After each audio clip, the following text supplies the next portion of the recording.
Hey there, Hobbits. My name is Anna the Hobbit, and I am the owner of the Shire bookstore.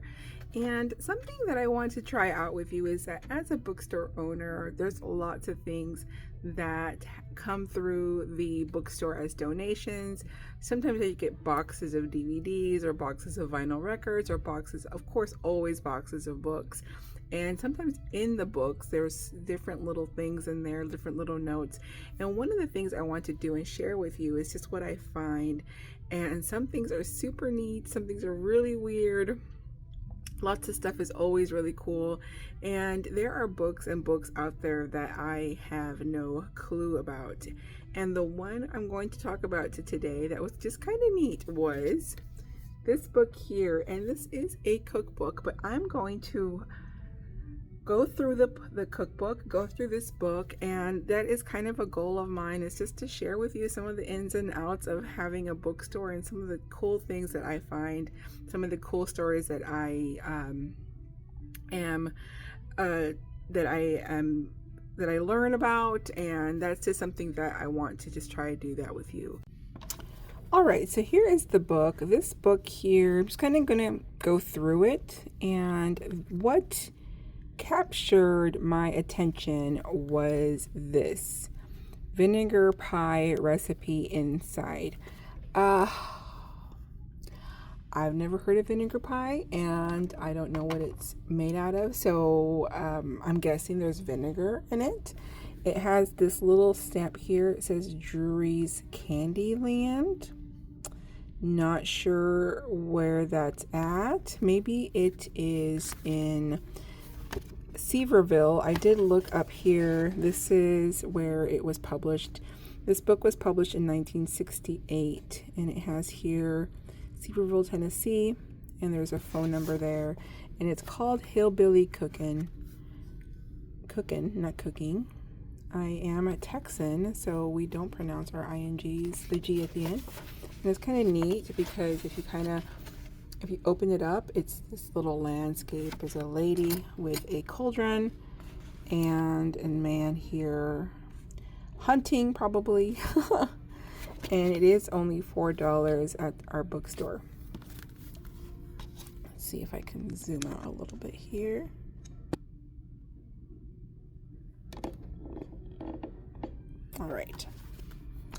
All right, so let's go ahead and open it up and see what it says. So this was written by the Tates, and it was published in 1968. And it has here biscuits and cornmeal makings, and how they put the book together. And all recipes wrote in citified style. So for us city folk, here's the first one. And I'm not going to read every single recipe completely, but I do want to show you the inside of it. So biscuits, sour milk biscuit, beaten biscuits, and there's spoon cornbread hush puppies, corn sticks and muffins, Mr. Walker's grated corn muffins. And it says up here, maybe Mr. Walker learnt this recipe from settlers who knowed about Indian ways of cooking.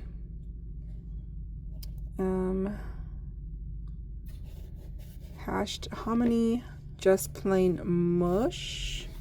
This one's interesting. I don't know what mush is, but I've heard of mush before. Like, what are you serving? And it's like mush, and it was just an awful thing. And I want to see what this is made up of. So making cornmeal mush ain't a problem at all. I've seen Aunt Liza stand before a kettle with a pan of meal and a wooden spoon. With her left hand, she'd put in salted meal, and with her right hand, she'd stir the mixture. And before you could say scat, you had mush. So this is how you make mush. Have the water in the kettle boiling hot. Put in a tablespoon of salt. Start with a half gallon of water. Put in a handful of meal. Stir with spoon or stick. Pour in more meal and stir again. Takes around half an hour after you got what you consider the right thickness. Usually the puffing up tells you when it's just about done. For serving hot or cold, add milk or butter and more salt if you like it that way. Or you can sweeten or use gravy. That's mush. So very, very simple. Just cornmeal, salt, and water. That's kind of cool. There's hoe cakes, corn pone. Fancier than hoe cakes, but tastier to most folks. Crackling bread. Corn light bread. Steamed cornbread. More about mush. Mush biscuits. Hominy and grits. Sweet corn pudding. This goes fine with any main dish. Killing. Oh, here's a little, I guess, a little wise saying. Killing frosts are over when oak leaves are longer an inch. Okay, that's kind of cool. So they're saying that you can start planting because the frost is over once the oak leaves are longer than an inch long. So that's kind of cool, like a little wives' tale. Or maybe something from the almanac. Egg bread, mush biscuits. Oh, if you want wood stain, you can color unfinished wood with a solution of green walnut hulls boiled in a basin. After putting this on, take a mild lye solution and apply as a fixer. That's kind of cool. There's fritters, fritter batter, weather signs. Oh, this is really cool. If corn shucks are thick and tougher than ordinary, there's a hard winter ahead. Green wood in fireplace will pop like somebody trumping snow before blizzard comes. Okay, whirlwinds mean dry weather. Huh, pretty cool. Honey muffins, salt raisin bread. Oh, look. Drop a horsehair into a rain barrel and it will start swimming in a couple of days. I have no idea what that means. There's fruit cobblers, sweet milk waffles, batter cakes, sourdough cakes, buckwheat cakes. Ooh. Here's a home remedy. If a young'un gets the earache, boil a swatch of sheep wool, drain the oil, and put in the ear that hurts.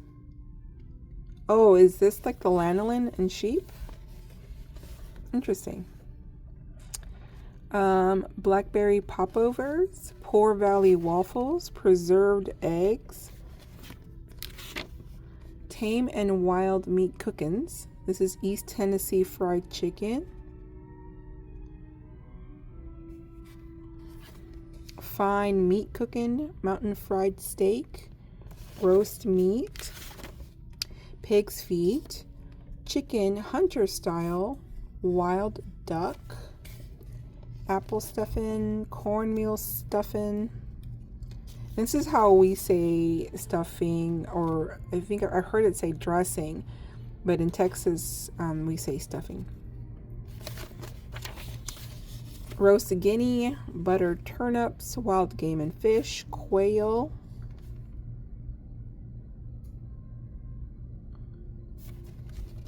roast quail, fried quail, venison roast, squirrel, and sweet taters. It says Aunt Elvery would take a mess of squirrels, cut them up, and parboil in mild salt water. Then she would drain off water, flour, and pepper, and put in a roasting pan at slow heat. About the time the meat was getting hot, she plunked in sweet taters already part-boiled. Lots of folks might not like to brush taters with brown sugar, but she did. I've not had squirrel yet.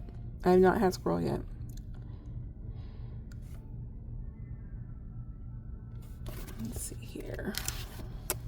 Fried rabbit, terrapin dish, frog legs, fried fish, baked fish with tangy sauce, barbecued chicken, that's the sauce recipe, puddings and pies. There's Cherokee pudding. Okay, that was kind of cool. When folks around here talk of Indians, they usually mean Cherokees because they were the ones who drove off all other tribes. Cherokees gave us a lot of names for dishes the women folks adopted. Here's one. And so there's, for Cherokee pudding, there is 6 tablespoons of cornmeal, milk, cold water, suet. And suet is, I'm guessing, like a cool piece of like lard, or just lard, I'm guessing. 3 tablespoons of brown sugar, molasses, soda. I'm guessing this is ginger, cinnamon, nutmeg, and eggs. And then you boil the milk, put cold water in the meal to wet it, pour meal into the boiling milk along with salt and suet. Boil for a quarter hour and keep stirring. If skim forms, remove it. You add half a cup of cold milk, sugar, and molasses. Stir the soda first and the molasses though. Then add the pieces, beat the yolks, and the last thing is to put in the stiff beaten whites. Grease or butter the pan and bake for an hour because there will be a little whey. Let it cool for a while. Interesting. There's blackberry and dewberry pudding, apple pudding, poor man's pudding, up the holler pudding, sour milk pudding, sweet tater pudding, maple layer cake, pies and such. There's sorghum molasses pie, half moon pies. That's cool. Apple or rhubarb pie. Green tomato pie, pie pastry, regular pastry. Squash pie, fresh apple pie, deep dish, apple pie, fruit whip pie, Clinch Mountain vinegar pie. And this one was interesting to me. So many folks like our vinegar pies. We just had to give you our favorite. And so it's calling for 1 cup of sugar, 2 eggs, 2 tablespoons of vinegar, flour or cornstarch, your water, small lump of butter or margarine, half a teaspoon of lemon extract. You combine the sugar, eggs, and vinegar, flour, and water in double boiler, and you cook until thick and smooth, stirring occasionally. Just before removing from heat, stir in small lump of butter and some lemon extract. Pour into baked pie shell. If desired, the pie may be topped with frosting. So this is kind of like a custard. When Grandma used a wood stove, us kids didn't dare go through the kitchen when a cake was baking, and I've heard grown-ups catch it when they shook a cake down. So that's kind of like a custard pie. Cool. And I'm guessing the vinegar makes it tart with the lemon. There's cakes and tea cakes. This is old-fashioned stack cake, dried apple pudding, ginger cakes, rebel cake, blackberry cake, wedding cake,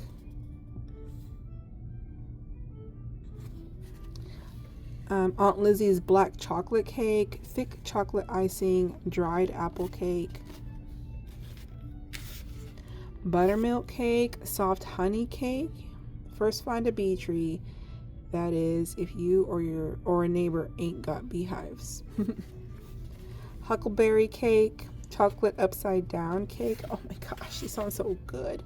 Black walnut cake, walnut cream icing, baked apple Betty, Aunt Lizzie's pound cake, Ma's gingerbread, Sally Loon.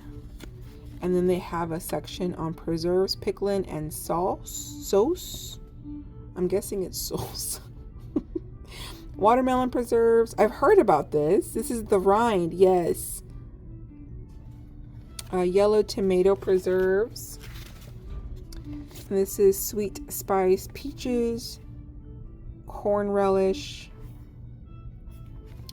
sauce meat. I'm going to read about this because I'm not sure what that is. This is something that comes with cold weather and hog killing time. This recipe calls for a steam pressure cooker, which sure does cut down cooking time. You scald and scrape a clean pig's feet. Sprinkle lightly with salt and leave for 4 hours. You wash the feet again and put in pressure cooker with just enough water to cover them. Cook for 30 minutes at 15 pounds pressure. Let steam escape slowly before opening cooker. Pick out all bones. Strain liquid in which feet were cooked and remove the fat or the product will be too greasy. Combine meat and liquor, season to taste with salt, pepper, allspice, cloves, and a small amount of vinegar. Reheat to boiling, pack, seal, and process. 90 minutes for packing in quart jars, pressure canner at 10 pounds.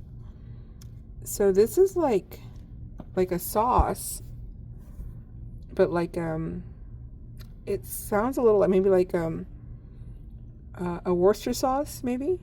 Kind of cool. This is ginger pears, peach and orange marmalade, Clinch mountain olives, Aunt Liza's pickled okra, sweet pickled peaches, dill pickles, and then how to use Crocs. And that's not talking about shoes, by the way. Watermelon pickle, tomato jam, Aunt Liza's rhubarb marmalade, yum. Peach preserves, kraut. Oh, yeah, that's like sauerkraut.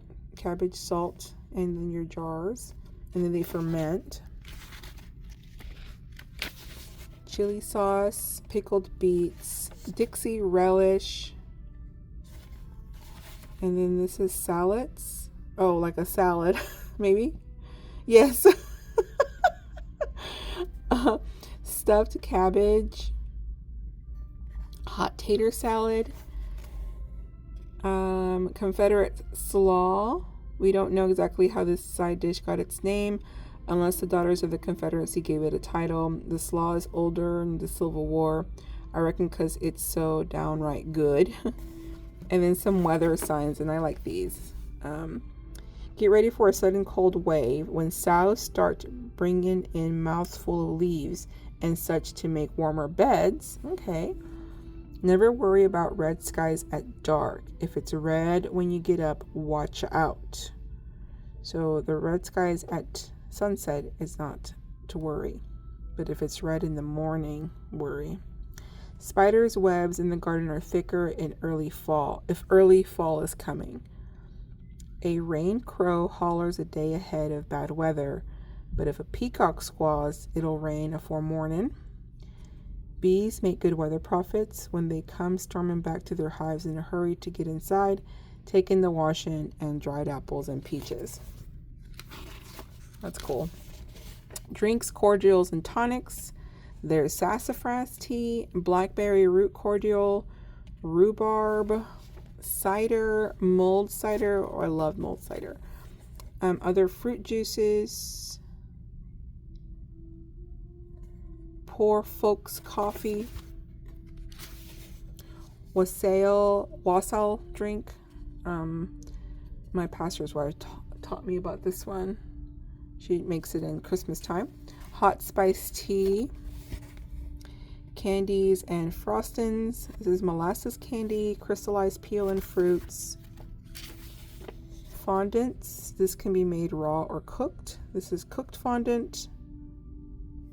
Raw fondant, molasses circles, brown sugar cakes, rolled cookies, icings and sauces, chocolate icing, 7-minute icing, lemon icing, brown sugar frosting, and whole wheat pastry. Sittin', talking, and swapping about huckleberries and sarvice. Huckleberry pie, homemade cottage cheese,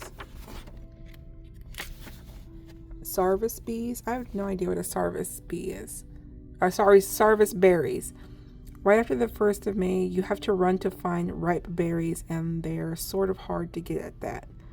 But a sarvice pie cooks about like blackberries, except you don't get the juice, so add a smidgen of water. Huh. I have no idea what that is. Boiled custard, popcorn balls, then you got corn chuck smoked sausage. This is a sausage recipe, damson plums preserves. And then this is like the last page here. Old style hard sauce, margarine, egg yolk, sugar, well, confectioner's sugar, vanilla, and boiling water. So this is kind of like just a sauce. Yum. It's a rich sauce because it has that yolk. Chocolate cream sauce, flannel cakes. This recipe was printed exactly 50 years ago. It still looks pretty good for breakfast eaten. That's really cool. Ramps. I've heard about ramps. They're kind of like an onion. Poke salad. This is poke leaf. Is it poke leaf? Sprouting poke leaves. Yeah. Okay. Persimmon pudding. I've heard of persimmons. I think those are the ones you use to tell if it's going to be cold or not, or a lot of snow. And then dogwood and all other winters. That's this book here. So if you're interested in buying it, it's only $4 here at the bookstore. Again, this is so neat. This is really neat on just discovering a new book, looking through some recipes. A lot of times you don't know that you can actually read cookbooks and just read a lot of a culture. A culture is defined a lot about with the food that they eat. So this one's available here at the Shire. I hope you had fun looking through this little cookbook with me. I hope you have a wonderful day. Take care. Bye-bye.